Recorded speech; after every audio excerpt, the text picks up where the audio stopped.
Picture this. You're standing alone on a vast, uneven expanse of cold, hard rock. It is the Giza Plateau, but not as you know it.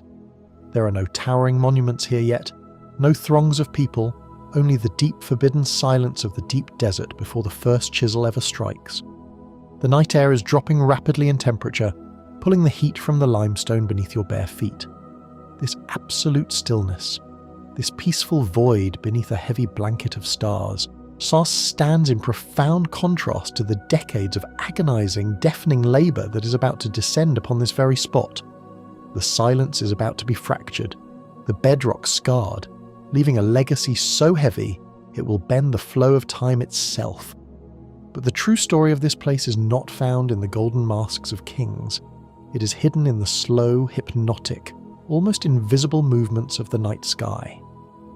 When we ask how the pyramids were built, are we truly prepared to slow down, to breathe deeply, and to listen to the quiet, rhythmic heartbeat of the ancient world? Before we drift into these quiet, forgotten rhythms of the ancient world, if you enjoy letting the hidden, slower truths of history help you relax and sleep, consider hitting that like button and subscribing for more journeys like this, and please comment below to let me know where you are resting tonight. I find it incredible that we are exploring these ancient shadows together, connected across time and space by our shared peaceful curiosity. Now, let the modern world fade away. Close your eyes to the flashing lights and the endless noise of today. Let your breathing slow down, matching the rhythm of the desert wind. We're going back, far back. It is roughly 4,500 years ago. The air is remarkably clear, devoid of any modern haze.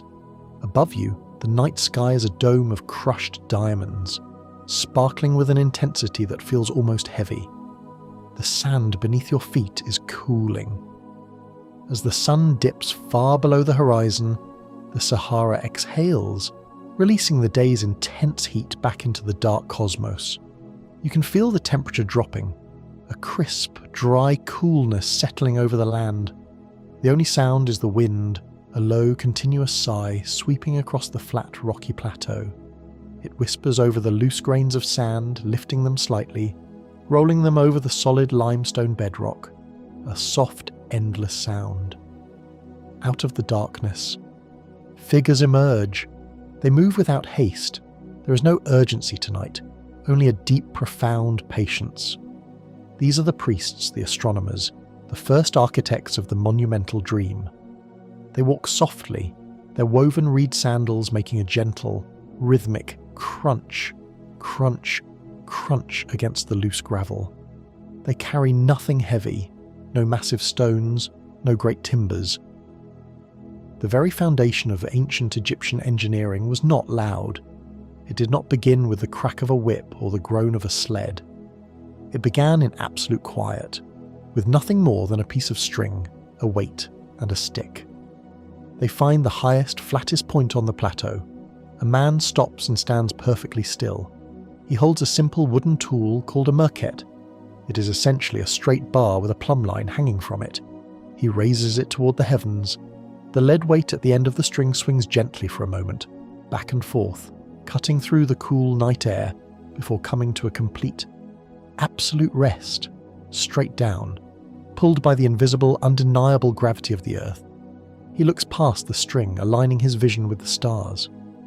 In the deep quiet of the night, time seems to stretch. The stars do not rush. They drift, incredibly slowly, across the great black ocean of the sky.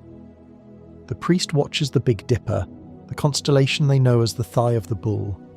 He watches it slowly rotate around the celestial pole. You have the singular point in the northern sky that remains motionless while everything else turns. To build something eternal, you must anchor it to the eternal, and to the ancient mind, only the stars were unchanging. They wait for hours. The wind blows, the sand shifts, the men breathe in deeply and exhale, slowly, in and out. They are waiting for the exact moment when the stars align perfectly, allowing them to pinpoint true north. There is a deep comfort in this slow, deliberate observation. There is no rushing, no deadlines pressing against the night, just the quiet vigil beneath the cosmos.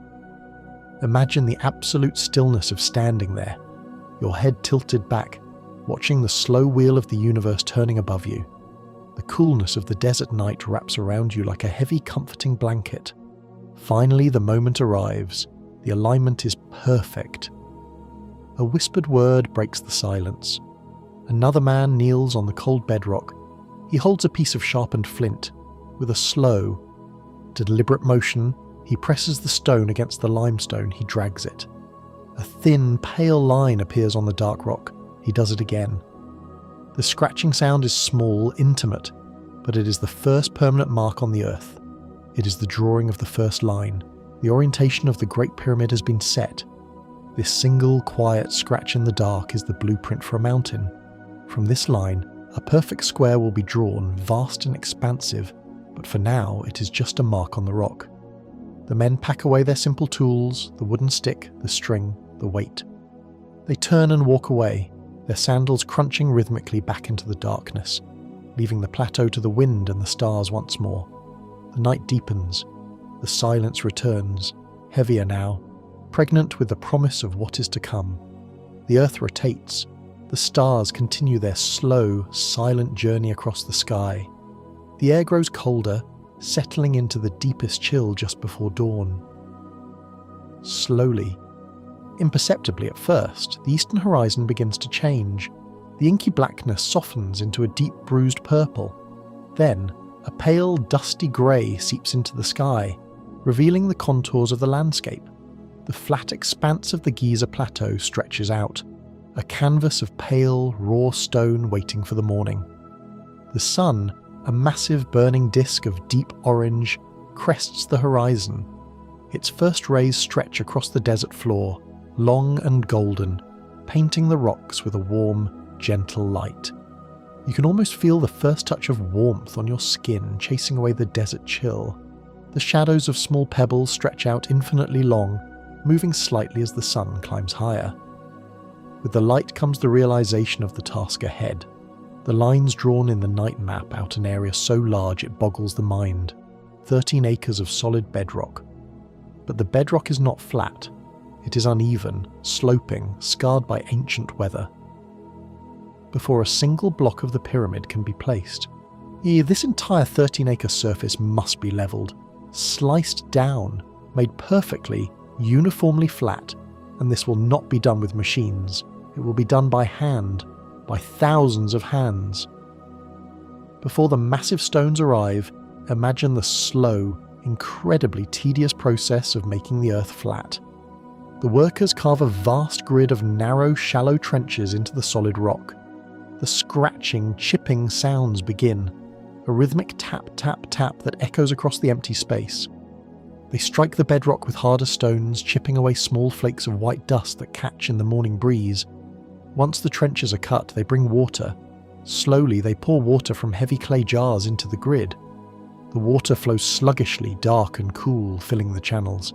It finds its own perfect, undeniable level. The surface of the water becomes a giant, perfectly flat mirror, reflecting the pale blue morning sky. Men kneel by the water. They measure the distance from the top of the water to the edge of the rock. Where the rock is too high, they mark it. Where it is low, they leave it. It is a slow, wet, muddy process. The sound of splashing water, the scrape of measuring sticks, the deep, rhythmic breathing of men kneeling in the dust. They drain the water, they chip away the high spots. Tap, tap, tap. A cloud of fine white limestone dust rises, smelling faintly of ancient dry earth. Then they pour the water again. They check again, a relentless, unyielding cycle of perfection. Pouring, measuring, chipping, pouring again. It takes months just to prepare the ground. The sheer monotony of it is staggering. It is a level of patience that modern minds struggle to comprehend. A slow, grinding meditation of labour, laying the invisible groundwork for a mountain. But here, on the very first day, the plateau is still mostly quiet. The sun warms the limestone.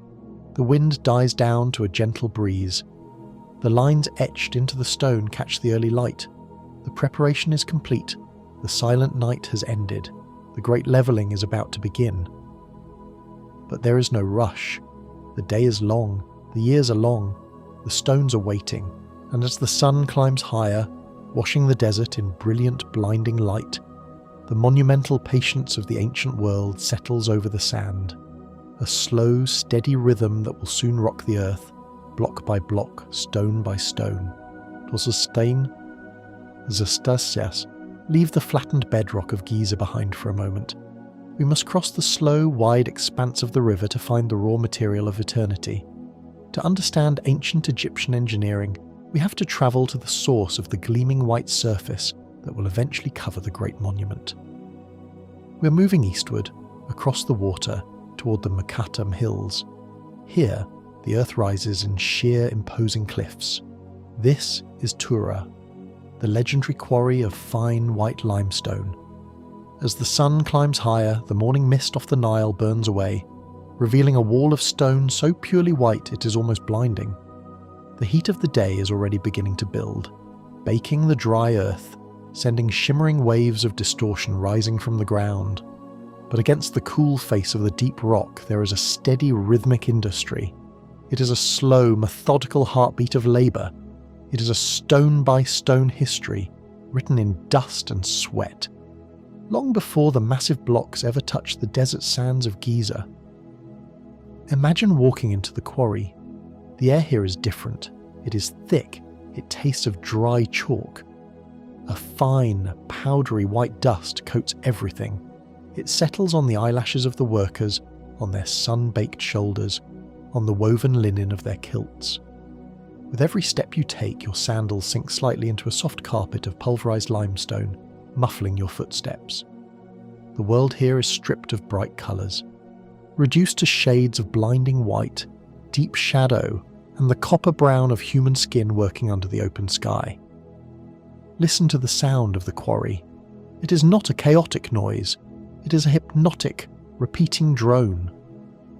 Across the face of the cliff, hundreds of men are spaced out in a vast organised grid. They are carving the mountain. But they are not using explosives. They are not using iron or steel. They are using the softest of metals and the most abundant of materials. Copper, stone, wood, and water.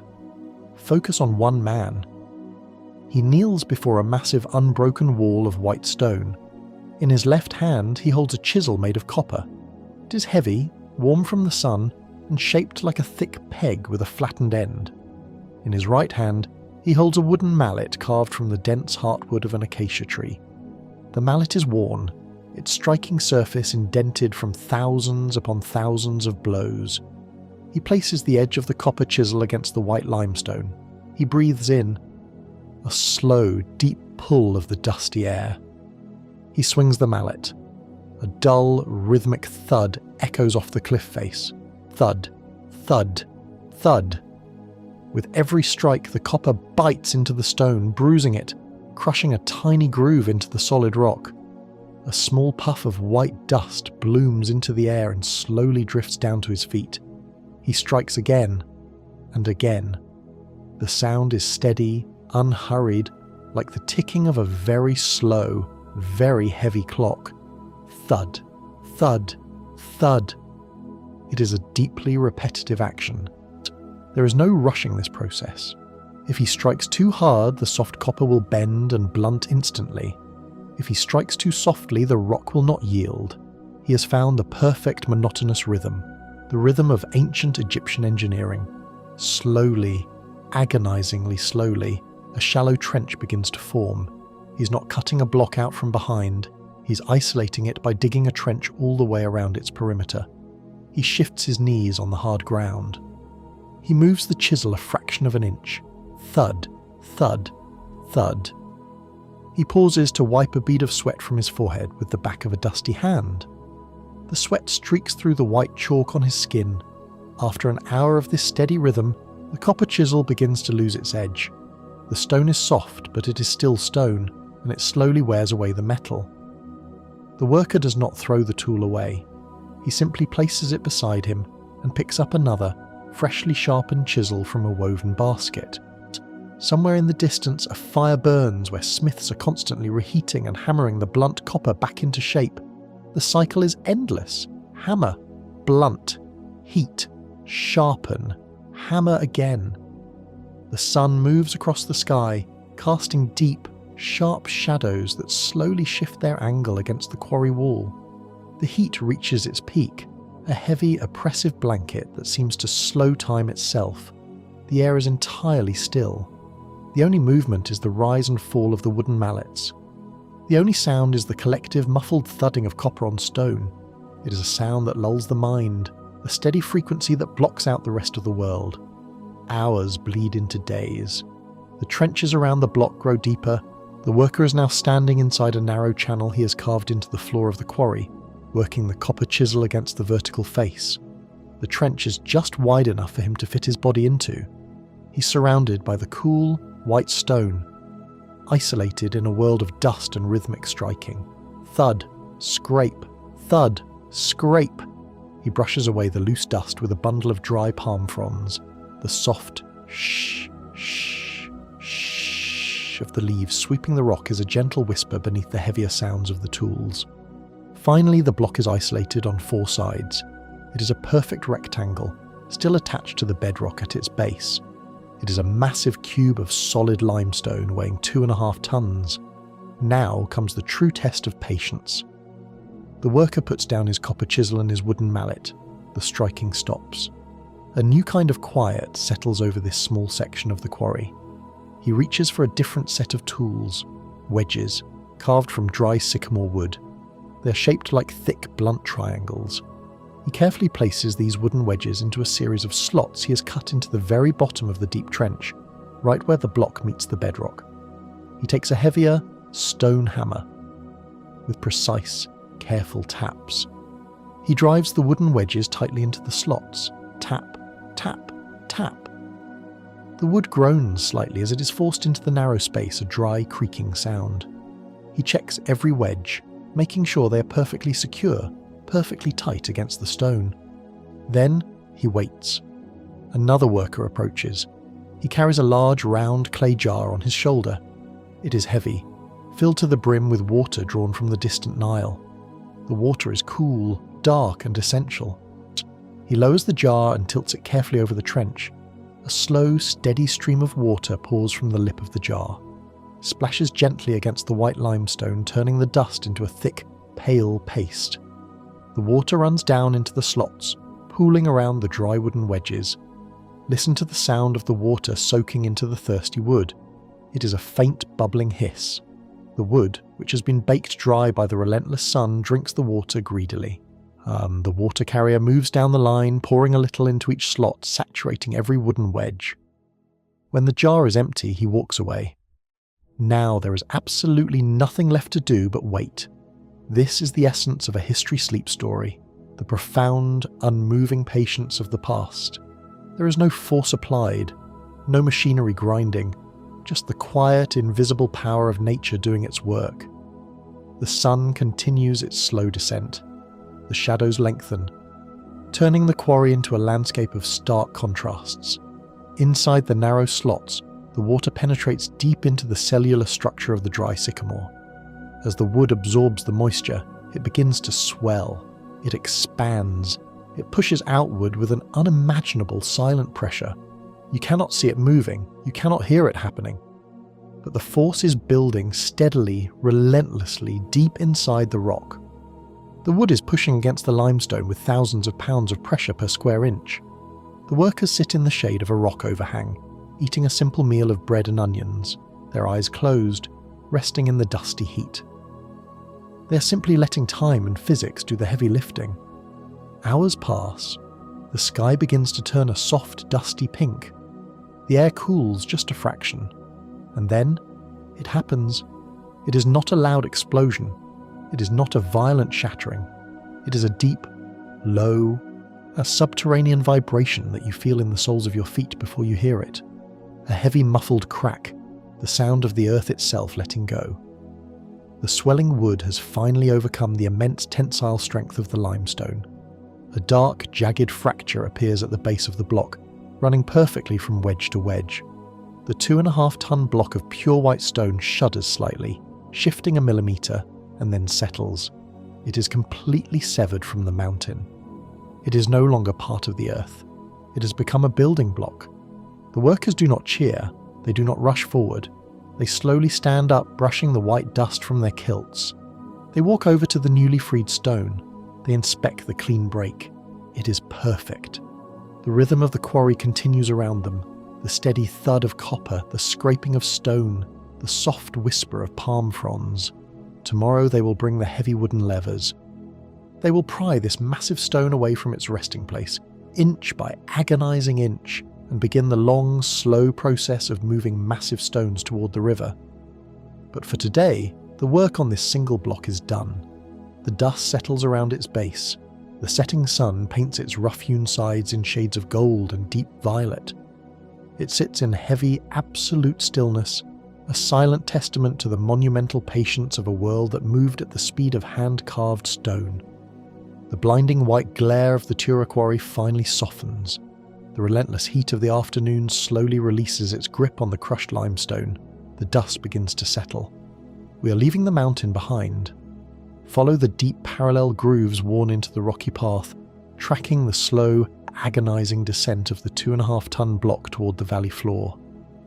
As we move lower, the air changes. The dry, chalky taste in the back of your throat is replaced by something richer, something older. It is the smell of damp earth, crushed reeds, and the slow-moving waters of the Nile. The sun is dipping low on the western horizon, bleeding colours of bruised plum and burnt orange across the vast, flat expanse of the river. The water is wide, incredibly wide, moving with a sluggish, unstoppable power. It does not rush, it does not roar, it simply flows, a heavy, silent ribbon of dark glass cutting through the desert. Here, at the water's edge, the brutal, rhythmic striking of copper on stone is just a memory. Here, the world operates on a different, much gentler rhythm. Moored to thick wooden posts driven deep into the thick black mud of the riverbank is a barge. It is a massive, wide-bottomed vessel, built not for speed, but for unimaginable burdens. It is constructed of thick planks of cedar, imported from the distant mountains of Lebanon. The wood is dark, heavily oiled, and sealed with black pitch that smells faintly of pine and smoke. The barge bobs ever so slightly in the gentle current, the thick braided papyrus ropes groaning softly against the wooden mooring posts. Creak and release, creak and release. The white limestone block rests on a sledge just inches from the edge of the bank. The transition from land to water is a moment of profound, quiet physics. There are no cranes, there are no pulleys, there is only mud, wood, and the careful manipulation of gravity. The workers have built a shallow, sloping ramp of packed earth leading directly down onto the deck of the barge. They pour thick, dark river mud over the wooden rollers and the ramp itself.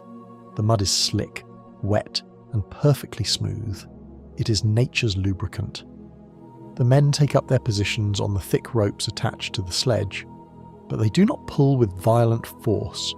They lean back, letting their body weight take the tension of the woven fibres. The ropes pull taut, straight as an arrow, vibrating slightly in the evening air. Slowly the men begin to let out the slack. They are not pulling the stone, they are guiding its descent. The sledge inches forward. Wood slides over mud. It makes a thick, wet, slurping sound. Squelch. Slide. The massive white block creeps over the threshold of the bank and begins its heavy slide onto the deck of the barge.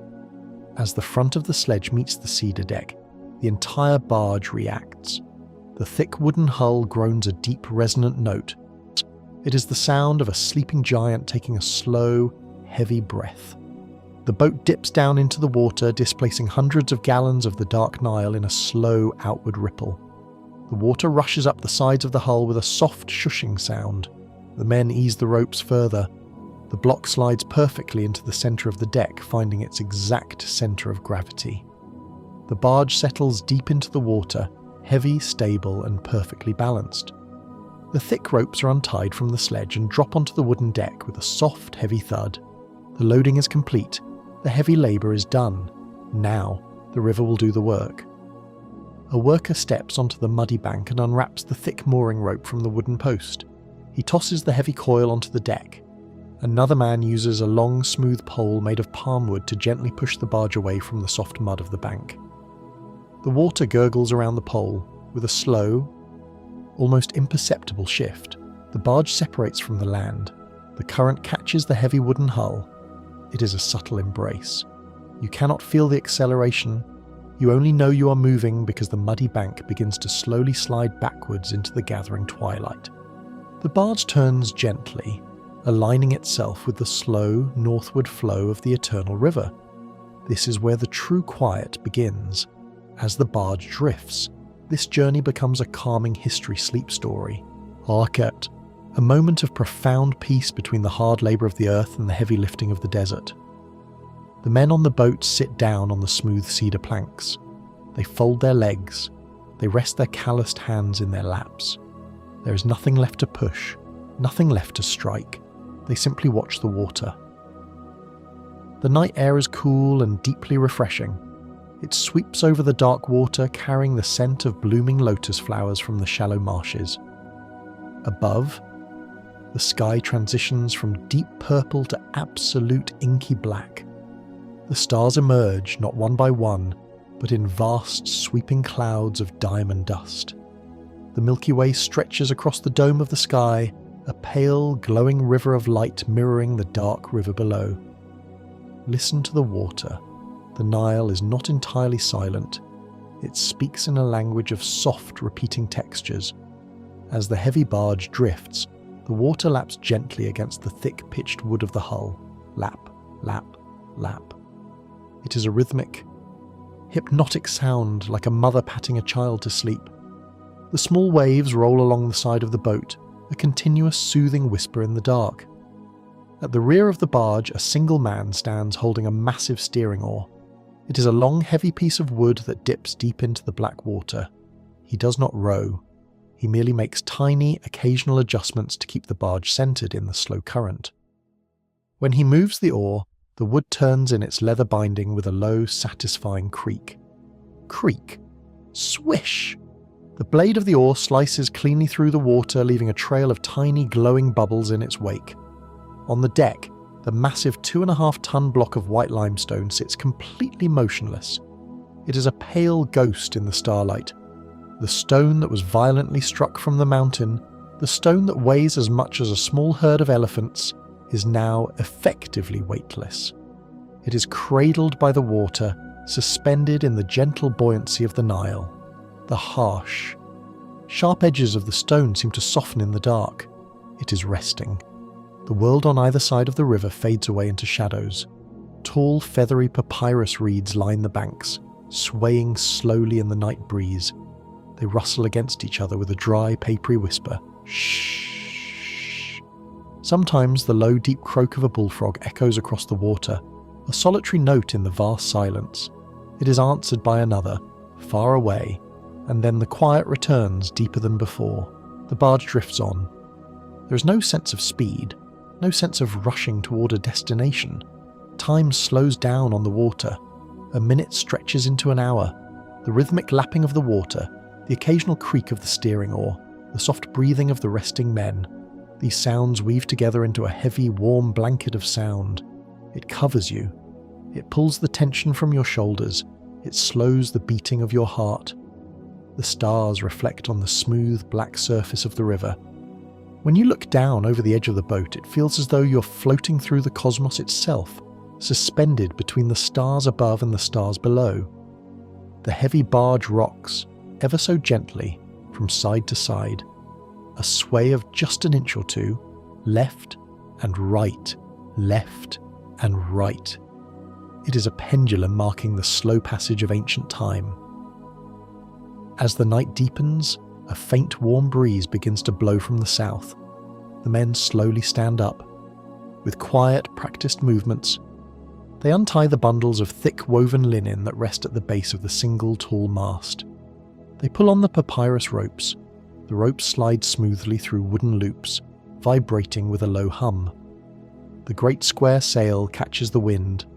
The heavy linen unfurls with a soft, muted snap, followed by a continuous gentle fluttering. The sail fills, becoming a massive pale rectangle against the starry sky. It cups the unseen wind, pulling the heavy boat slightly forward. The water murmurs a little louder against the hull. The wood of the mast creaks, taking the gentle strain. You're moving, yet you are completely at rest. The white stone sleeps on the deck. The men sleep in the shadows of the sail. The river carries them all flawlessly, effortlessly through the dark. The destination is still miles away. The Great Plateau of Giza is waiting in the silent desert. The ramps of sand and mud are waiting. The years of grueling, impossible labour are waiting. But that is tomorrow. That is the future. Right now, in this eternal present, there is only the dark water, the slow breeze, and the heavy, comforting wood. The journey of the stone has become a slow, drifting dream. The gentle sway of the deck, the whisper of the linen sail, the endless repeating lap of the black water against the hull. Let the river take the weight. Let the water carry the burden. Drift further into the quiet. Drift deeper into the slow, steady current of the ancient night. The long, dark night on the river slowly dissolves into a cold, pale dawn. The heavy cedar barge, having drifted smoothly down the Nile, gently nudges against the stone embankment of the Giza harbour. It is a soft, muffled bump. Wood meeting wet stone. The journey on the water has ended. The thick papyrus ropes are tossed onto the damp pavement, securing the vessel. The great white block of Tura limestone rests exactly where it was placed, untouched, unmoving, wrapped in the thin, chilling mist that rolls off the water's surface in the early morning light.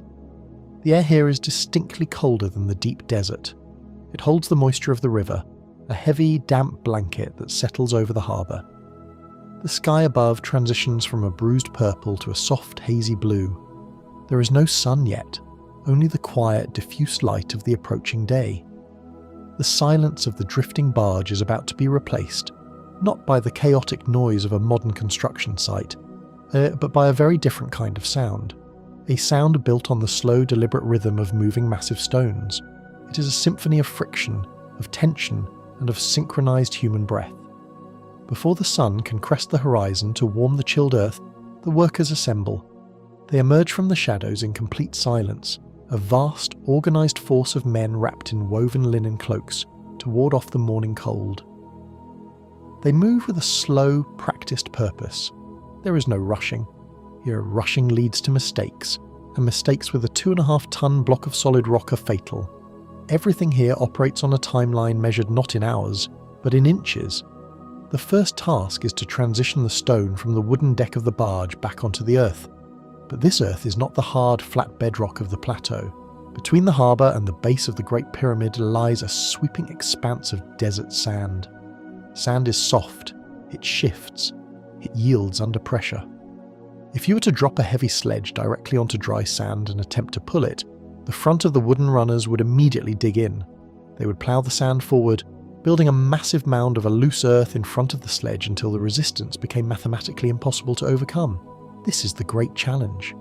How do you pull a mountain across a beach? The answer lies in a delicate, microscopic balance of physics. It lies in a process so repetitive, so continuous, that watching it becomes a deep, hypnotic meditation. The workers align a massive wooden sledge in front of the barge. Thick, braided ropes, as thick as a man's wrist, are attached to the front of the sledge. These ropes are masterpieces of ancient engineering, woven from tough palm fibres and marsh reeds, designed to bear unimaginable tension without snapping. Lay your hand, in your mind, on one of these ropes. Feel the rough, scratchy texture of the dried plant fibres. They are stiff, slightly damp from the morning mist and incredibly strong. Hundreds of men take their places along the ropes. They stand in long, straight rows, facing the Great Pyramid that looms in the distance, a pale, step-like shadow in the dawn fog. They space themselves out perfectly. They drop their cloaks. The cold air bites at their bare shoulders, but they do not shiver. They simply stand, holding the rope slack in their hands, waiting for the signal. At the very front of the sledge, standing between the two massive curved wooden runners, is a single man. He does not hold a rope. He holds a large, rounded clay jar resting on his hip. The jar is heavy, filled to the very brim with water drawn directly from the Nile. He is the most important man in this procession. He holds the key to the friction of sand. He raises his free hand. A deep, profound stillness falls over the harbour. The only sound is the gentle lapping of the river against the stone pier behind them. He takes a deep breath. Then, he tilts the clay jar. A clear, smooth stream of water arcs through the cold air. It splashes softly onto the sand directly in front of the wooden runners. Listen to the sound of the water hitting the dry earth. It is a soft, greedy hiss. Shh. The pale, loose sand instantly drinks the water. As it absorbs the moisture, the colour of the sand transforms from a dusty, washed-out yellow to a deep, rich, heavy brown. This is the magic. The water bridges the microscopic gaps between the grains of sand. It acts as a cohesive agent, binding the loose, shifting particles together into a firm, smooth, unyielding surface. The water transforms the deep, difficult beach into a solid, slick track. But the balance must be perfect. If he pours too little water, the sand remains loose and piles up, stopping the sledge. If he pours too much water, the sand turns into thick, sticky mud, gripping the wooden runners and refusing to let go. He must pour the exact right amount, creating just enough surface tension to let the wood glide. He tilts the jar again. Shh. Another patch of sand turns dark. He lowers his hand. The men along the ropes adjust their stance. They plant their bare feet deep into the sand, wriggling their toes to find the solid earth beneath the loose surface. They lean forward, taking up the slack in the heavy ropes. The rough fibres pull taut with a low, dry creak. Creak. The lines snap perfectly straight, lids vibrating slightly with the pent-up potential energy of hundreds of human bodies. The man on the sledge does not shout. He simply begins a slow, rhythmic chant. It is a low, guttural sound deep in the chest. A single, repeating syllable that acts as a metronome for the mind and the body. Huh. On the sound, every single man exhales sharply and pulls. They lean their entire body weight forward, driving their legs into the sand. The thick ropes groan. For a fraction of a second, nothing happens. The sheer inertia of the 2.5-ton block fights back, and then, with a deep, resonant shudder that travels through the wood and the ropes and the earth itself, the sledge moves. It slides forward over the wet sand. The sound it makes is not a harsh scrape. It is a deep, smooth, continuous hiss. Shh. It is the sound of heavy, polished wood gliding over thousands of tiny, wet, bound grains of quartz. It is a heavy, satisfying sigh of friction being perfectly managed. The sledge moves exactly 1 foot, and then it stops. The men hold the tension. The man at the front tilts his jar again. The water falls. Shh. The sand darkens. He calls out again. The men exhale and pull. The sledge slides another foot. Shh. This is the rhythm. This is the heartbeat of the plateau. Pour, chant, pull, slide, rest. Pour, chant, pull, slide, rest. It is a cycle that will repeat itself thousands of times today. It is a cycle that will repeat itself millions of times over the next 2 decades. It is an act of sheer monotonous persistence that slowly, inch by painful inch, reshapes the world. As the sun finally breaks over the horizon, bathing the desert in a blinding golden light, the mist burns away. The air begins to warm. The chill leaves the bones of the workers, replaced by the slow, steady heat of physical exertion. But the rhythm does not change. It does not speed up. It cannot. You watch the procession moving across the flat expanse of the desert. From a distance, they do not even look like individuals. They look like a single, massive organism, a great, slow-moving creature pulling a white shell across the earth. The long lines of ropes rise and fall with every breath, every pull. Close your eyes and let the sounds wash over you. The soft, rhythmic splash of the water from the clay jar, the low, duster repeating chant of the foreman, the heavy synchronized exhalation of hundreds of men, and the deep, continuous hiss of the wooden runners gliding over the wet sand. It is a looping track of sound, a lullaby of ancient labour. Splash, huh, pull, splash, huh, pull, The sun climbs higher, beating down on the procession. Sweat begins to bead on the backs of the workers, glistening in the harsh light. The damp sand behind the sledge immediately begins to bake in the heat, returning to its pale, dry, loose state almost as soon as the heavy wood passes over it. The path they are carving is temporary, vanishing behind them in the dry desert wind. They move so slowly that if you were to look away for a few minutes and look back, they would barely seem to have moved at all. The shadow of the massive white limestone block creeps across the sand, a dark rectangle slowly inching toward the distant construction site. The man with the water jar never breaks his concentration. His eyes are fixed on the sand directly in front of the runners. He calculates the evaporation, the density of the earth, the angle of the slight incline. His arm moves with mechanical precision. Tilt, pour, splash.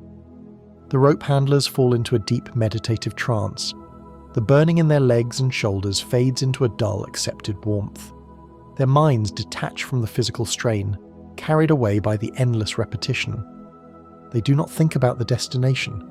They do not think about the monument they are building.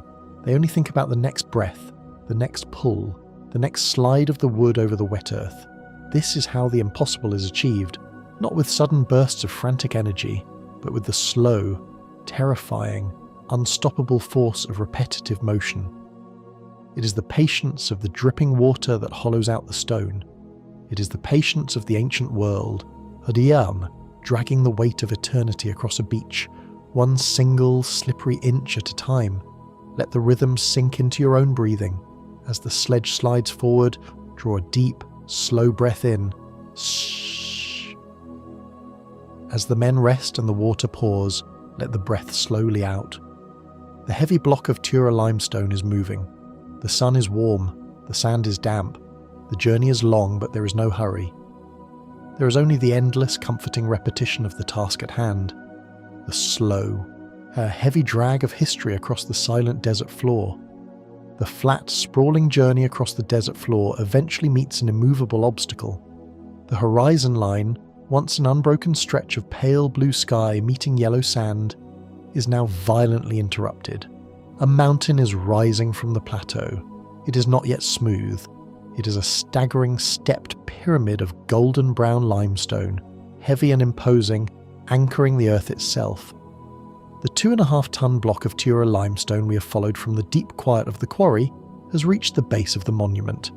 But the journey is far from over. In fact, the true challenge of gravity is only just beginning. To lift a mountain, you must build another mountain to climb it. The transition from the flat sand to the ascending ramps marks a profound shift in the atmosphere, the soundscape, and the very nature of the physical labour. It is here that we truly understand the agonizingly slow pace of Great Pyramid of Giza construction. It is a pace that defies modern comprehension, a crawl so deliberate and measured that it forces the mind into a state of heavy, unresisting trance. The sledge comes to a gentle, hissing halt at the base of a massive causeway. This is not a ramp made of stone. It is constructed entirely of earth. Millions upon millions of mud bricks formed from the dark, sticky clay of the Nile, mixed with chopped straw and baked hard by the relentless Egyptian sun. These bricks have been laid down, layer upon layer, packing the earth into a solid, unyielding path that slopes upward at a precise, unwavering angle of 7 degrees. As the sledge is carefully guided onto the bottom of the ramp, the environment around the workers instantly changes. The ramp is not an open road. To prevent catastrophic accidents, to keep the massive stones from slipping off the edge, the sides of the ramp are built up into thick retaining walls of solid mud brick. When you step onto the ramp, you enter a tunnel without a roof. The high mud brick walls on either side immediately cut off the gentle desert breeze. The moving air simply vanishes. The temperature climbs. The heat of the afternoon sun is trapped within these earthen walls, baking the space, creating a heavy, still, almost suffocating pocket of air. It smells deeply of dry dust, baked clay, and the faint, and sweet scent of the old straw trapped within the bricks. The sound changes too. Out on the open desert, the noise of the workers dissipated into the vast emptiness. Here, enclosed by the high walls of the ramp, every sound is captured, muffled, and reflected back. The world shrinks down to a narrow corridor of packed earth and blinding sunlight. The process of moving the stone must now adapt to the incline. The water jar is still there, but the lubricant changes. Pouring pure water onto a sloping mud track would create a dangerous, slippery slick. Instead, the man at the front of the sledge pours a carefully mixed slurry, a thick watery clay that coats the baked earth just enough to allow the wooden runners to glide, but not so much that they lose their grip. The hundreds of men on the ropes adjust their stance. They cannot stand upright anymore. Gravity is pulling the 2.5-ton block backward with a terrifying, invisible force. The men must lean heavily into the slope, their torsos angled forward, nearly parallel to the ascending path. Their bare feet, calloused and thick, dig into the hard-packed mud. The chanting begins again, but it is no longer the relatively brisk rhythm of the flat desert. It is deeper, it is slower. It is the sound of absolute maximum exertion, managed through perfect discipline. Heave. The men drive their legs downward and forward. The thick palm fibre ropes stretch to their absolute limit. You can hear the fibres twisting, a dry, tight, terrifying creak that echoes off the mud brick walls. The sledge groans, a deep, resonant vibration of the cedar wood fighting the downward pull of the earth. The sledge moves forward, not a foot this time, only a few inches. Hold.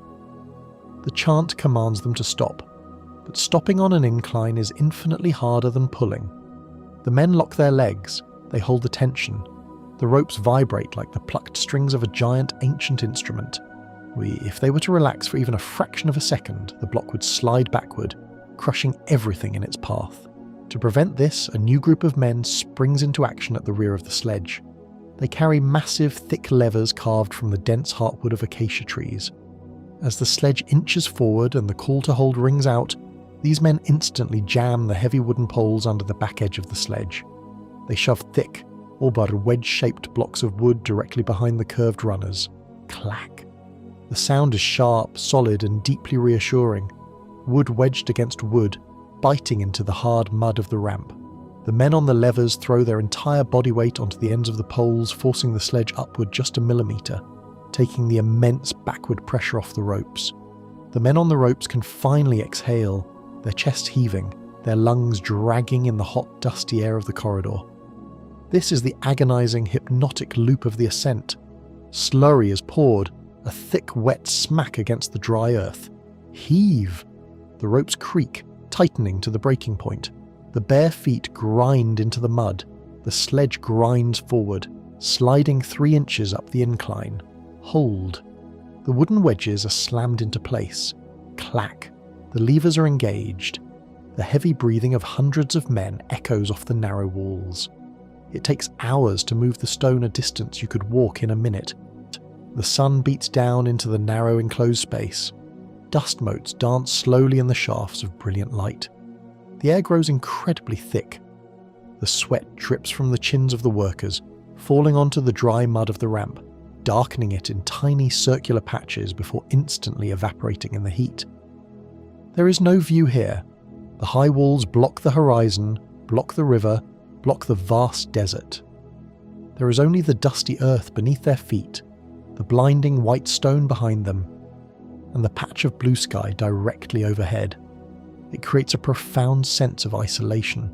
The world outside the ramp ceases to exist. There is only the rhythm. There is only the incline. There is only the stone. Watch the men on the ropes. Their faces are blank, devoid of expression. The physical strain is so intense, so constant, that the mind simply detaches to survive it. They enter a state of walking sleep. Their muscles fire in perfect synchronized sequences, guided only by the low, guttural chant of the foreman. Heave, hold, clack, breathe, heave, hold, clack, breathe. The shadow of the great unfinished pyramid slowly stretches across the plateau as the afternoon wears on. Inside the ramp, the light begins to shift. The harsh, direct glare softens. bouncing off the mud walls in warm golden hues. The heat remains baked into the bricks, radiating outward like a massive clay oven. They are creeping higher. With every grueling sequence, they rise a fraction of an inch further from the earth. The air, though still trapped by the walls, begins to thin ever so slightly. The sheer monotony of the movement is staggering. It is a slow-motion ballet of physics and endurance. The friction of the wooden runners, the tension of the woven ropes, the counterforce of the acacia wedges, all working in perfect repeating harmony to defeat the pull of the earth. Let the slow, heavy rhythm pull you down into its depths. The long, most terrifying stretch of the ropes, the satisfying solid clack of the wooden block securing the weight, the heavy synchronized breathing, the smell of dry earth and warm wood. The journey up the ramp is not a race. It is a slow, methodical erasure of distance. As the sun finally begins to dip toward the western desert, painting the sky overhead in streaks of violent crimson and deep violet, the chant finally stops. The sledge is secured on a small, leveled landing carved into the side of the pyramid's rising tiers. The men drop the ropes. They do not cheer. They simply stand, their chests rising and falling, the sweat cooling on their skin in the evening air. The white stone from Tura sits heavily on its wooden sledge, elevated far above the desert floor. It is resting. Tomorrow, it will be pulled from the sledge. Tomorrow, it will be levered into its final, eternal resting place. But for tonight, the agonizing ascent is paused. The mud brick ramp is silent once more, holding the heat of the day, waiting for the cold of the desert night. The slow, relentless heartbeat of the mountain rests, leaving only the sound of the wind finally catching the exposed edge of the high plateau. We have left the stifling enclosed corridor of the mud brick ramp behind. The 2.5-ton block of pure white Tura limestone now rests high above the desert floor, sitting on a level terrace of the partially built pyramid. Up here, the world opens up again. The air is thinner, cooler, and constantly moving.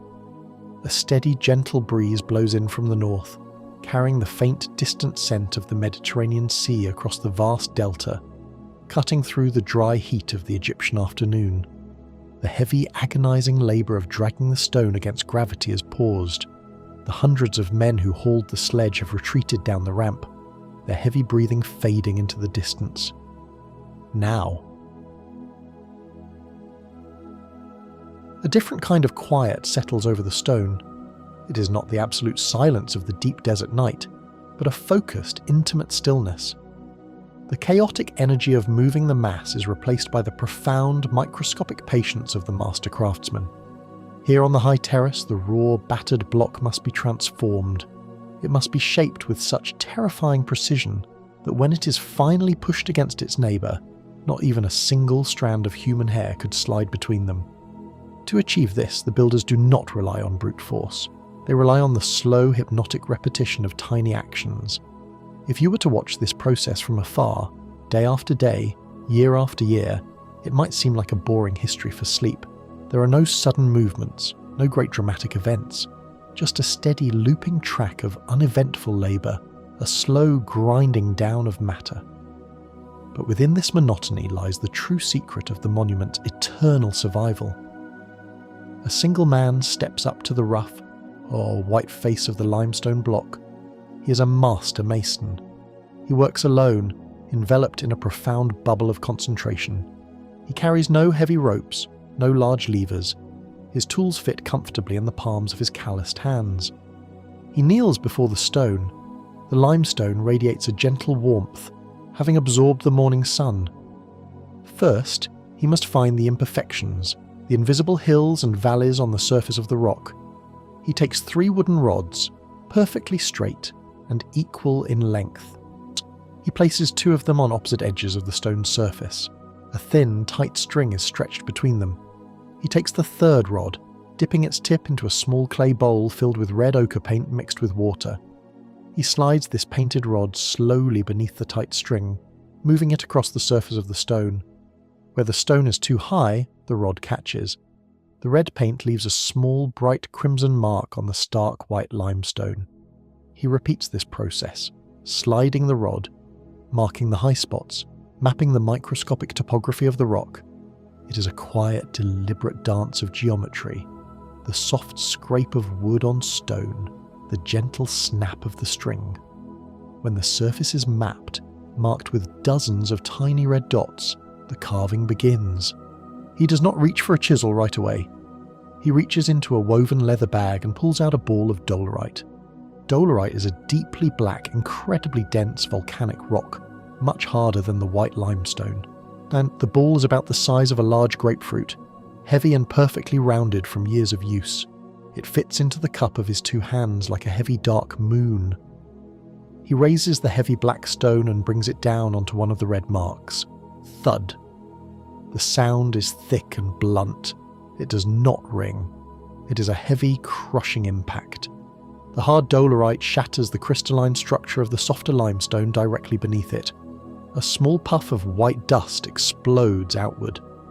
He lifts the black stone and strikes again. Thud, thud, thud. He falls into a slow, rocking rhythm. He uses the weight of his upper body to drive the dolerite down, not swinging wildly, but dropping it with controlled, repeating force. It is the steady heartbeat of the upper terrace. With every heavy strike, a fraction of a millimetre of stone is pulverised. The red marks slowly vanish, turned into a fine, white powder. Listen to the rhythm of the pounding. It is lower, softer than the copper chisels in the quarry. It is a blunt, bruising sound that reverberates through the block and down into the very core of the pyramid. Thud, thud, thud. The gentle northern breeze catches the pulverised limestone dust, carrying it away in a thin, pale veil that sparkles in the afternoon light. It looks like dry, white smoke drifting over the edge of the monument, dissolving into the blue sky. He works the dolerite ball for hours. The sun inches across the heavens, shortening the shadows on the terrace. The mason's breathing is slow and measured through his nose, keeping his lungs free of the swirling chalky air. His arms move like slow pendulums. Lift, drop, crush.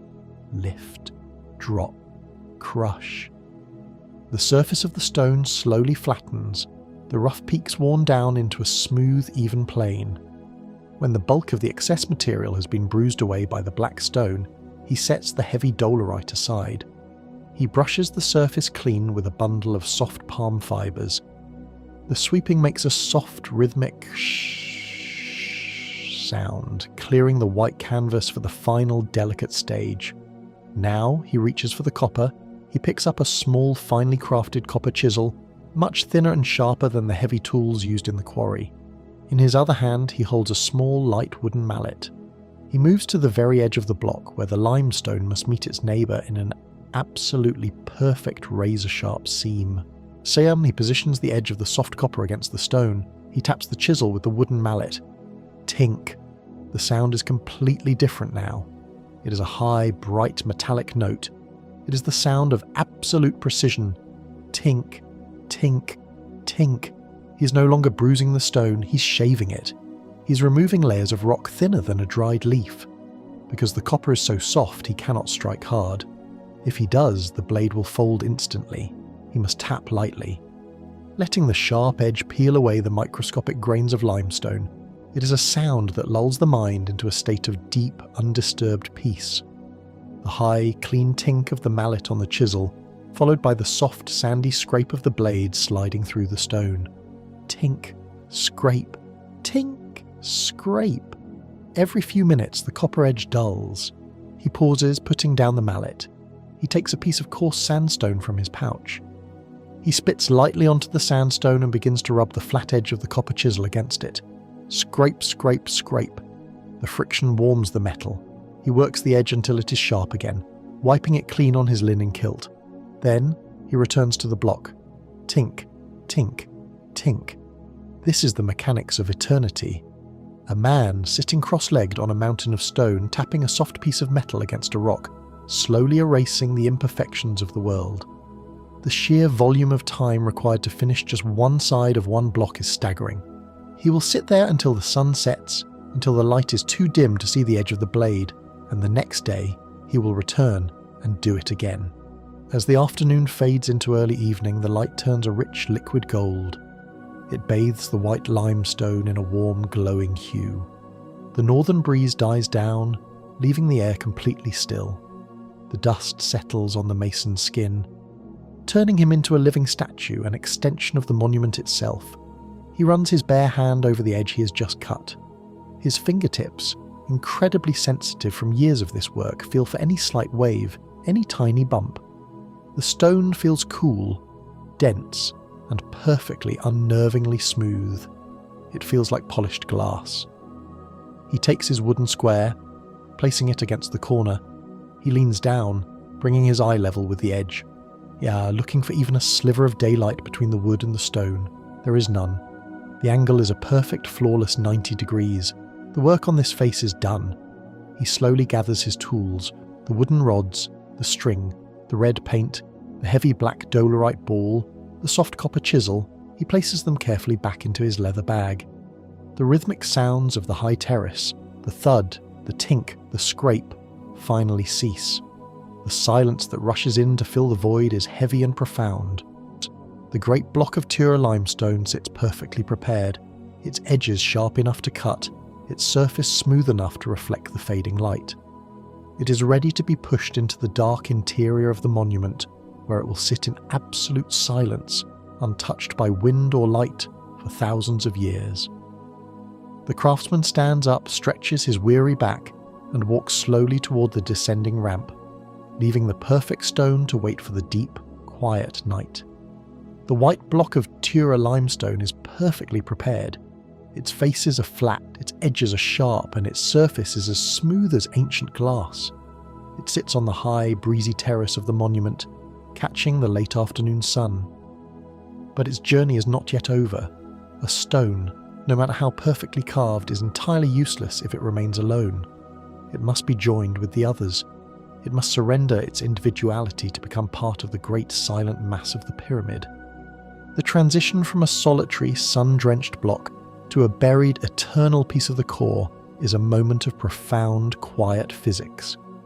To truly experience this moment, to let your mind drift into the deep relaxation of the past, you must let this become an immersive ASMR history documentary for your senses. Close your eyes and step away from the blinding light of the open terrace. We are moving closer to the inner structure, into the deep, heavy shadows cast by the already placed tiers of stone.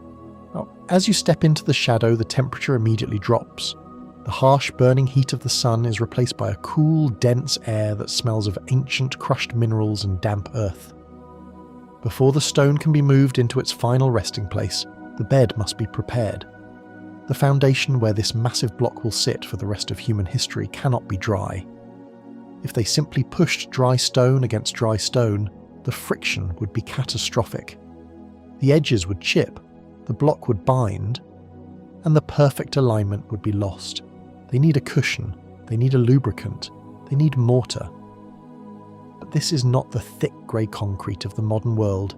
This is ancient gypsum. Listen to the sounds of the mortar pit.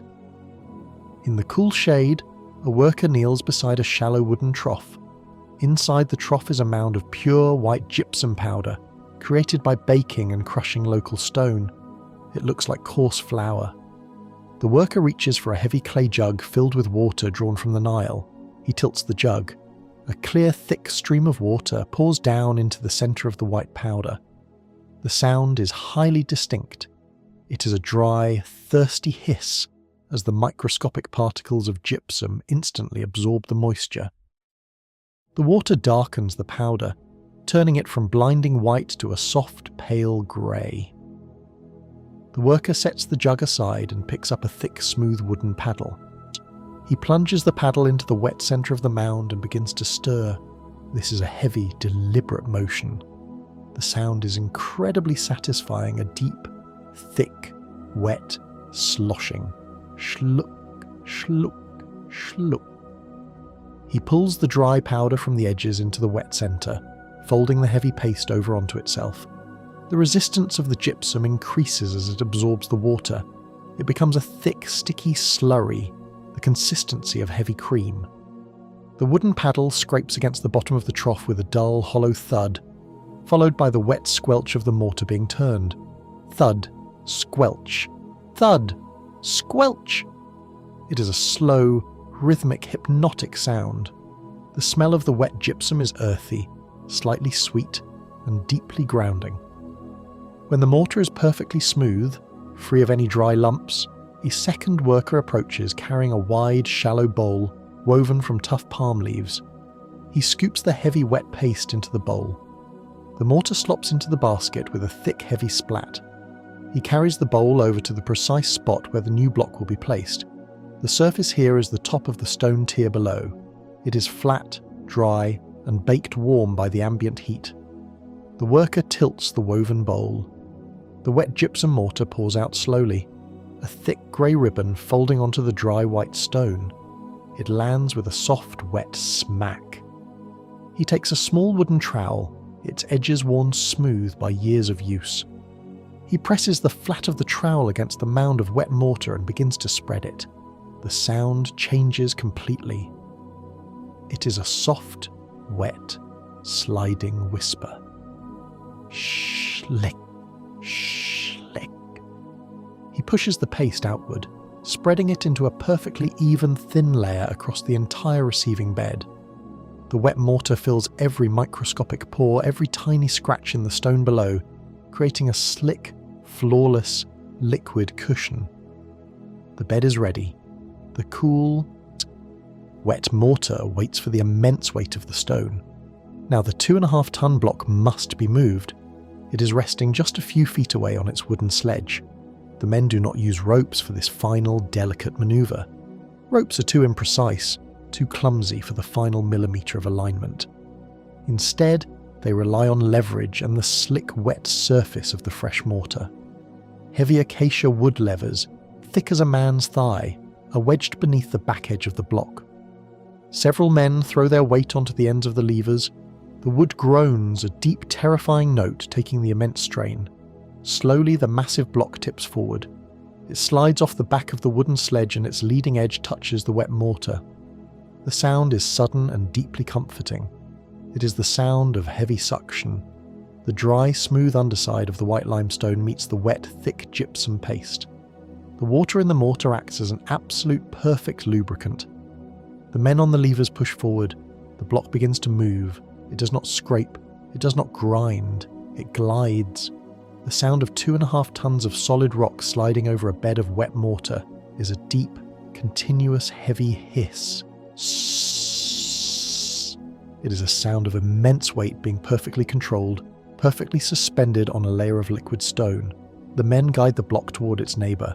The gap between this new block and the stone already in place is closing. A foot. 6 inches. 3 inches. The block slides closer.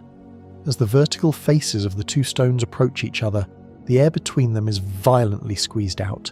And then, the true magic of the ancient builders happens. Because the faces of the stones have been polished to such an impossible degree of flatness, the gap between them becomes microscopically small. As the men push the block the final fraction of an inch, the edge of the new stone presses directly against the edge of the old stone. But there is still mortar on the bed below. As the heavy block settles downward, crushing the wet gypsum beneath it, the immense pressure searches for an escape. The mortar cannot go down into the solid rock. It cannot go back. The only way out is up, through the microscopic vertical seam between the two perfectly flat blocks. The heavy weight of the stone acts like a massive hydraulic press. The wet grey mortar is forced upward through the hairline crack. Listen closely to this moment. It is the most satisfying sound on the entire plateau. As the stone finally settles, coming to a dead, unmoving stop against its neighbour, the excess mortar bubbles up out of the top of the seam. It makes a distinct, wet, popping squelch. Squelch. Sp. A tiny bead of wet, grey paste runs the entire length of the joint, squeezed from the invisible space between the rocks. The blocks are locked together. The seal is absolute, airtight and watertight. The friction is permanent. A worker steps forward holding a damp woven linen cloth. He kneels over the newly joined blocks. He places the damp cloth over the bead of wet mortar that is squeezed out of the joint. He presses down firmly and wipes the cloth down the length of the seam. The rough linen scrapes softly against the smooth, polished limestone. Shh. The wet mortar is wiped away entirely, absorbed by the damp cloth. When he lifts his hand, the seam has vanished. If you were to run your fingers over the spot where the two 2.5-ton blocks meet, you would feel absolutely nothing. No bump, no ridge, no gap. The white stone flows unbroken from one block to the next. The solitary piece of the mountain has dissolved into the greater whole. The work is done. The levers are pulled away. The wooden trough and the damp cloths are carried off into the fading light. The men walk away, their bare feet padding softly against the stone, leaving the newly placed block behind in the gathering twilight. The sun finally sets over the Libyan desert. The sky turns a deep bruised indigo, and the first stars begin to prick through the cooling air. Here, in the shadow of the rising monument, the dark is absolute. As more blocks are placed row by row, tier by tier, this single piece of white limestone will slowly be buried. The blocks will rise around it, and eventually the blocks will rise above it. The sky will be blocked out. The gentle northern breeze will be cut off. The light of the sun, the moon, and the stars will never touch this surface again. It is entering a state of eternal sleep. Deep inside the core of the pyramid, the temperature will remain perfectly, unnervingly constant. The air will be still, heavy, and silent. The wet mortar will slowly dry, curing into a substance harder than the limestone itself, locking the mountain together in a grip that will defy the passage of millennia. Imagine the feeling of that deep, heavy darkness. The immense weight of millions of tons of solid rock pressing down from above, wrapping around from the sides, anchoring you firmly to the bedrock below. There is no movement here. There is no sound. There is no change. There is only the absolute undeniable presence of mass. It is the ultimate sanctuary from the chaotic, noisy, ever-changing world above. A place of profound stillness, where time itself seems to stop. Buried forever in the cool and silent dark of the perfect stone. Deep within the monument, the heavy core blocks we just placed have surrendered to the permanent silent darkness. The immense weight of the mountain has settled over them, locking them into a sleep that will last for millennia. But outside, under the vast canopy of the open Egyptian sky, the work is not yet finished. The structure that has risen from the dusty plateau is a staggering mountain, but it is a mountain of rough, golden-brown tiers. It is a staggered structure resembling a giant brutalist staircase climbing violently into the heavens. To complete the ancient vision, this jagged silhouette must be erased. The stepped core is merely the skeleton. It must now be wrapped in a skin of pure, unbroken light. We turn our attention to the final layer, the magnificent white casing stones that will seal the core and transform the rough mountain into a flawless geometric prism. The goal is no longer just elevation. The goal is now absolute, blinding perfection. We are going to witness the smoothing of the giant mirror. Imagine standing at the very top of the structure. The air up here is thin, crisp, and constantly moving. You're suspended hundreds of feet above the desert floor, existing in a realm halfway between the earth and the deep blue void of the sky. The heavy lifting of the core is a distant memory. The brutal strikes of the dolerite pounders have ceased. What remains on this dizzying incline is a task of infinite sweeping patience. The builders do not polish the monument from the ground up. They work from the top down. The outer layer is constructed of the finest limestone from the Tura quarries. These blocks have been placed on the outer edge of each tier, but their outward-facing sides are still rough and uneven. They protrude slightly, overlapping the block beneath them, waiting to be shaved away into a single, continuous, descending slope of exactly 51 degrees. Thousands of men are positioned on narrow wooden platforms suspended by thick ropes against the slanted face of the mountain. They're clinging to the side of the sky. The space is tight. The wind hums a low, constant vibration through the taut ropes of the scaffolding. But the dominant sound here is not the wind. It is a sound that stretches out over the plateau, blanketing the desert in a heavy, hypnotic frequency. It is the original white noise. Listen to the process of polishing. It is not a sharp strike. It is a long, continuous exhalation of stone. A worker kneels on the narrow wooden plank. In front of him is the rough, angled face of a white casing stone. He dips a bundle of coarse palm fibers into a bucket of water and splashes it generously against the sloping rock. The water darkens the pale limestone. Then he reaches into a woven pouch at his waist. He pulls out a handful of extremely fine, crushed quartz sand. He throws the sand against the wet rock. The sharp, microscopic quartz crystals stick to the water, creating a gritty, highly abrasive paste across the surface of the stone. He takes a heavy block of flat sandstone, grasping it firmly with both hands. He presses the sandstone block against the wet, sandy slurry. He leans his entire upper body weight into the stone, and he pushes downward, following the steep angle of the pyramid. The sound is immense. It is a long, drawn-out scrape of sandstone grinding against limestone, with millions of tiny quartz crystals rolling, tearing, and biting between them. Shh. It is a deep, breathy hiss that stretches out for an eternity. He pushes the heavy stone all the way down to his knees. Shh.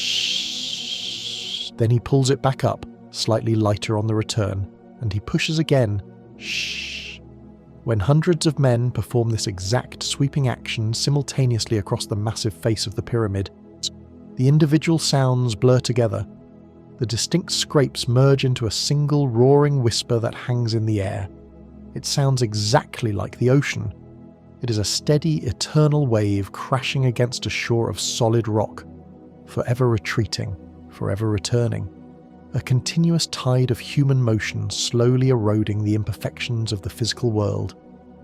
Let that sound wash over you, the deep, heavy drag of stone on stone. Shh. It is a sound that demands nothing of your mind. It does not startle, it does not surprise, it only continues. It is a lullaby of erosion, smoothing away the sharp edges of the day, grinding down your thoughts until only the rhythm remains. As the rough surface is systematically ground away, the true nature of the Tura limestone begins to reveal itself. It is not merely white, it is intensely, aggressively luminescent. As the men polish the surface down to a perfectly smooth, glass-like finish, the stone catches the intense Egyptian sun. The glare is immediate and profound. The polished patches flare with a brilliant, blinding intensity. It is a harsh, magnificent light that bounces off the flat angle, creating a solid wall of reflected solar energy. The heat radiating off the white stone is fierce, baking the workers on their wooden perches. But it is the light that is truly overwhelming. It is a pure, unadulterated brightness that forces the workers to narrow their eyes to mere slits, their dark eyelashes coated in a fine, white dust. It is physically painful to look directly at the polished sections for more than a few seconds. Imagine that blinding, overwhelming light for a moment. It is so intense, so encompassing, that the only relief, the only comfort to be found, is to close your eyes completely. Let the bright, burning white fade into a comforting, warm darkness behind your eyelids. You do not need to see the monument to understand its scale. You only need to feel the heat radiating from the polished stone and hear the endless, ocean-like roar of the grinding sand. Shh. Keep your eyes closed, safe in the dark, and listen to the descent. They work downwards, inch by agonizing inch, row by row, day after day. As a horizontal line of casing stones is perfectly levelled, perfectly smooth to match the slope above it, the wooden scaffolding is carefully lowered by the ropes. The completed, polished section above them is left entirely untouched. It hangs there in the sky, a gleaming, flawless plane of white light, completely inaccessible, entirely perfect. It is a slow, downward retreat. They are stripping away the wooden scaffolding, stripping away the rough edges, stripping away the evidence of human labour, and leaving behind only the pristine geometric ideal. As they move lower, the area of polished stone above them grows larger. The mirror expands, the glare intensifies. The ocean of sound continues its steady rhythmic crash. Shh. There is no rush, there is only the angle. The 51-degree slope must be maintained with terrifying accuracy. Surveyors constantly check the angle with wooden A-frames and plumb bobs, ensuring the descent does not waver by even a fraction of a degree. If the angle changes, the mirror will be warped, the perfection will be broken, but it does not break. The grinding continues, the water splashes. The quartz sand bites, the heavy sandstone smooths. From the desert floor miles away, the transformation is awe-inspiring. The top of the pyramid looks as though it has been dipped in liquid light. It shines like a second sun anchored to the earth.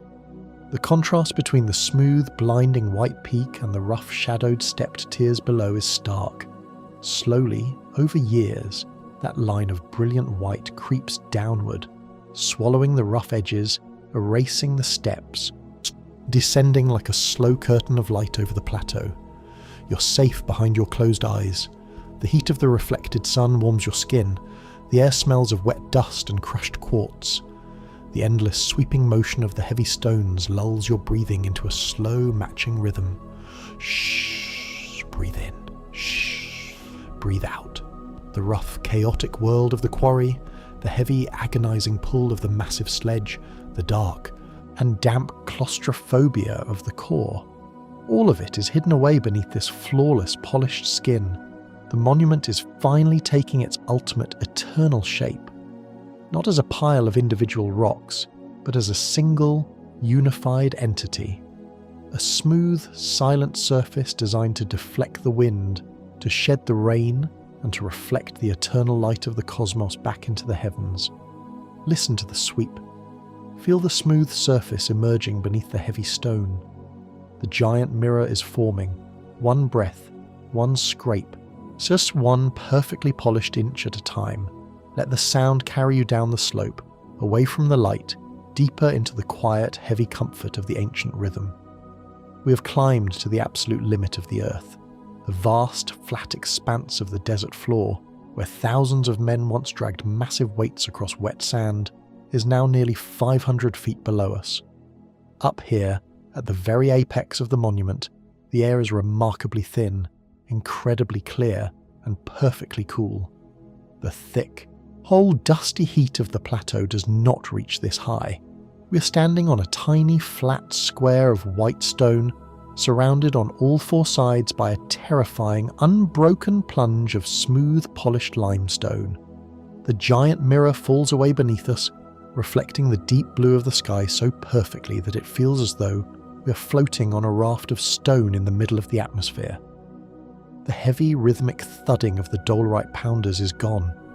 The endless, an ocean-like roar of the sandstone grinding against the casing blocks has faded into nothingness. The great deafening symphony of construction that has echoed across this plateau for over 2 decades is drawing to its final, hushed conclusion. We're about to witness the crowning of the silent monument. We're about to watch the last stone take its place. This final stone is not like the millions that reside beneath it. It is the pyramidion, the capstone. It is a miniature pyramid itself, and carved from a single flawless piece of dense dark granite. It is heavy, but compared to the massive blocks of the core, it is small enough to be manipulated by a handful of master craftsmen. But the dark stone will not remain dark. It must become the ultimate point of light, the beacon that catches the very first ray of the morning sun and holds the very last gleam of the evening twilight. To achieve this, the dark granite is being wrapped in a skin of precious metal. Not pure gold, which is too soft, but electrum, a natural brilliant alloy of gold and silver. Step closer to the craftsmen. There are only 3 men left on the peak. The vast armies of labourers have long since descended. These 3 men sit cross-legged on the small flat summit, working in a silence so profound you can hear the slow, rhythmic drawing of their breath. Listen to the sound of the electrum. It is not the heavy, blunt sound of stone. It is a fragile, delicate whisper. And one of the men holds a wooden box. He opens it slowly. Inside are dozens of incredibly thin, beaten leaves of the gold and silver alloy. They are thinner than a blade of grass, so light that a sudden breath would send them scattering into the wind. He reaches out with a pair of smooth wooden tongs and carefully lifts a single shimmering square of electrum. The metal catches the gentle northern breeze. It flutters, making a dry, papery sound. It is a delicate metallic crinkle.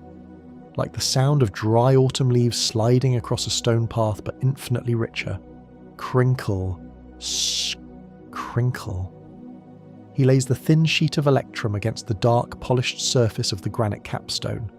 Another craftsman holds a small, rounded tool made of smooth agate. He begins to rub the stone tool over the metal, burnishing it, pressing the gold and silver permanently onto the rock. The sound is a high, soft squeak, followed by a smooth, continuous friction. Squeak. Shh. Squeak. Shh.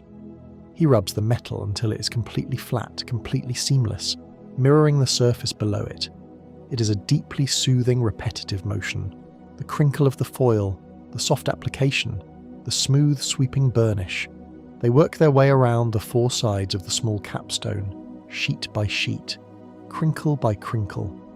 The dark granite vanishes, swallowed by a blinding metallic brilliance. The capstone becomes a solid wedge of mirrored sunlight. It is so bright that it seems to generate its own heat, a small, captured star resting on the peak of the mountain. Now the final bed must be prepared. Just as they did for the massive blocks deep within the dark core, they must create a perfect seal for the capstone. One of the men takes a small woven basket. Inside is the finest, purest white gypsum powder. He pours a tiny amount of water from a small clay flask. The water hits the powder with a faint, thirsty hiss. He uses a wooden stick to stir the mixture. It makes a soft, thick, wet sound. Schluck, schluck. He scoops the heavy paste onto the very top of the monument, spreading it thin with a wooden trowel. Schlick, schlick. It is a miniature echo of the massive labour that built the millions of tons beneath them. The wet mortar sits on the dry stone, waiting for the final weight. The three men stand up. They place their hands on the smooth metallic sides of the golden capstone. The metal is warm from the sun. They do not need ropes. They do not need levers. They only need a slow, synchronized breath. They lift the capstone. It hovers for a second, a brilliant, glowing triangle suspended in the clear blue air. Slowly, carefully, they lower it down. The flat bottom of the granite block meets the wet, grey mortar. The heavy suction takes hold. The capstone sinks into the paste, squeezing the excess mortar out from the microscopic seams. It makes the familiar, satisfying sound, but quieter this time. A soft, wet pop, squelch, sp. One of the men takes a damp linen cloth and wipes away the tiny bead of wet mortar. Shh, shh. The seam vanishes. The golden capstone sits perfectly flush against the white limestone. The geometry is finally absolutely complete. The jagged mountain has been smoothed into a perfect, unbroken prism. The work is done. The silence that follows this final action is not just an absence of noise, it is a heavy, physical presence. It sweeps over the peak, wrapping the three men, the golden stone and the massive monument below in a profound, eternal stillness. The chaotic energy of creation, the decades of brutal, agonizing labour, the millions of moving parts, all of it instantly resolves into a state of total, unmoving peace. The men do not celebrate. They're exhausted. Their bodies worn down by the altitude and the years. They slowly turn away from the golden peak. It is time to leave the monument to the elements and the ages. Listen to the sounds of the departure. It is a slow, methodical packing away of the human world. One man picks up the empty wooden box that held the electrum. He closes the lid with a soft, hollow knock. Thock. Another gathers the small clay flask, the wooden stirring stick, and the smooth agate burnishing tool. He places them carefully into a supple leather bag. The objects clink softly against each other, a muffled, rounded sound. Clink. Rustle. He pulls the leather drawstring tight, tying it with a final, firm tug. They pick up their bags. They take one last look at the blinding golden peak. Then they turn and begin the long descent. They walk down the narrow, temporary wooden stairs that have been left on one side of the smooth white casing. Stairs that will be dismantled and removed completely as they go down. Their bare feet pad softly on the dry wood. Pad, pad, pad. The sound of their footsteps is small, rhythmic, and steadily fading. With every step they take down the vast, sloping face of the pyramid, the sound grows fainter. It is the sound of humanity retreating from the mountain it has built. The footsteps become a quiet whisper, blending with the sound of the wind until finally they disappear entirely. The summit is empty. For the first time in 20 years, there is not a single living soul on the monument. The sun begins to set. The great, burning disk touches the western horizon, turning the vast expanse of the Sahara Desert into a rolling ocean of deep orange and bruised purple. The light hits the golden capstone, making it flare with a brilliant, fiery intensity, a beacon cutting through the gathering dusk. Then the sun dips below the sand. The light fades from the gold. The brilliant white casing stones shift from glaring white to a soft, cool grey, and finally to a deep, shadowed blue. The night reclaims the Giza plateau. Without the thud of the dolerite, without the hiss of the sand, without the chanting of the men, the only thing left is the wind. The cool northern breeze sweeps across the delta and hits the massive, smooth sides of the pyramid. But there are no rough edges left to catch the air. There are no steps to create turbulence. The wind simply glides over the perfect 51-degree slope. It creates a sound that is entirely new to the plateau. It is a low, haunting, continuous hum, a deep and resonant vibration of the air slipping over the flawless stone. It is the sound of absolute stillness. It is the sound of a monument entering its eternal sleep. The great labour is finished. The massive stones are resting. The long, silent night of history has officially begun. The last footstep has faded into the vastness of the Sahara. The Giza plateau is once again surrendered to the elements. The great, a flat expanse of bedrock that was once swarming with the chaotic energy of thousands of men, the deafening thud of dolerite and the heavy hissing drag of wooden sledges over wet sand is now entirely empty. The silence that reclaims the desert is not a sudden absence of noise. It is a slow, heavy blanket settling over the earth, woven from the cool night air and the deep, eternal patience of stone. When we ask how the pyramids were built, the answer ultimately resolves into this profound stillness. The decades of agonizing labor, the brilliant flashes of ancient Egyptian engineering, the moving of massive stones, all of it was simply a prelude to this endless quiet night. The true purpose of the monument was not the act of building, but the state of resting. Look up at the structure now. Under the light of 1,000,000 stars, the Great Pyramid does not look like something made by human hands. With its flawlessly smooth white casing stones reflecting the pale starlight, it appears as a natural geometric phenomenon, a mountain of frozen light that has simply grown out of the bedrock. It is perfectly silent. It is perfectly still. As the desert night deepens, the temperature plummets. The millions of tons of Tura limestone, baked all day by the fierce African sun, begin to release their heat back into the cold cosmos. If you stand very close to the base, closing your eyes and listening with your entire body, you might hear the faint microscopic sounds of the mountain cooling. A tiny muffled tick deep within the casing, a microscopic shift of a grain of sand, tick, shh. These are the settling sounds of a structure adjusting to its eternal shape, a giant breathing out a long, slow sigh of relief.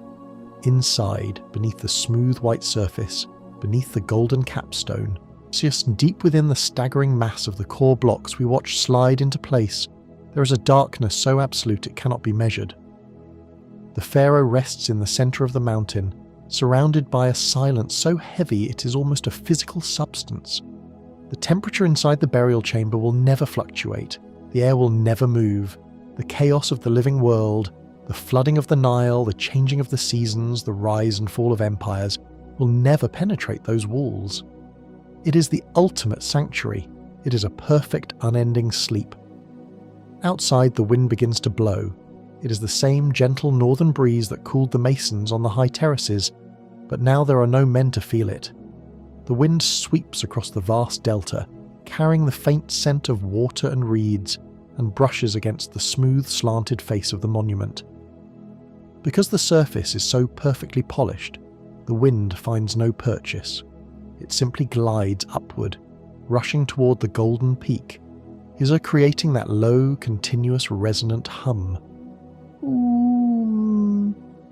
It is the voice of the pyramid, a deep, soothing vibration that harmonizes with the empty desert. As the hours stretch into the deepest part of the night, a new light emerges on the eastern horizon.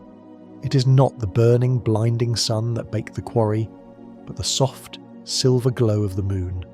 As it rises, it casts long, pale shadows across the undulating dunes of the Sahara.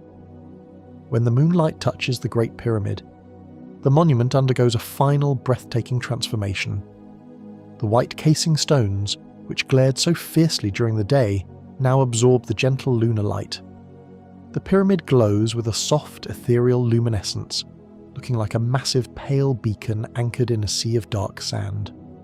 Far in the distance, the eternal Nile continues its slow, sluggish journey toward the sea. The water that once carried the heavy cedar barges, the water that mixed the slippery mortar and bound the sliding sand, now flows in complete darkness.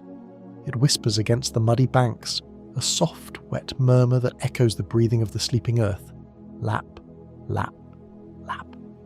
The river and the pyramid, the moving water and the unmoving stone, exist in perfect, balanced harmony. Time, as we understand it, loses all meaning here. The history of this place is no longer measured in the daily swing of a copper chisel or the inch-by-inch progress of a wooden sledge. It is a history of deep time, a boring history for sleep, where centuries pass with the gentleness of a single breath. The sand, carried by the wind, begins to dance around the base of the monument. Tiny, loose grains of quartz sweep across the bedrock with a soft, dry whisper. Shh. Slowly, imperceptibly, the sand begins to gather. It piles against the lowest tier of the bright white limestone. Over hundreds of years, the desert will gently rise to embrace the structure. A soft yellow blanket pulling itself up around the base of the perfect white mountain. The erosion is not violent. It is a slow, loving caress, a gradual blending of the built world back into the natural world. Above the golden capstone, the sky turns exactly as it did on that very first night, decades ago, when the priests stood on the empty bedrock with their simple wooden tools.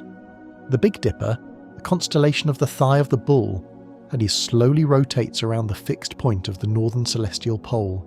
The stars are eternal. The monument is eternal. They watch each other across the vast freezing gulf of space, locked in a silent, perfectly aligned communion. Let this profound, ancient stillness enter your own space. Let the heavy, immovable weight of the millions of stones anchor you to your bed. You do not need to carry the burdens of the day anymore. You can lay them down, just as the exhausted workers laid down their heavy woven ropes and walked away into the dusk. The work is finished. The massive stones are resting perfectly in their mortar. The seams are sealed.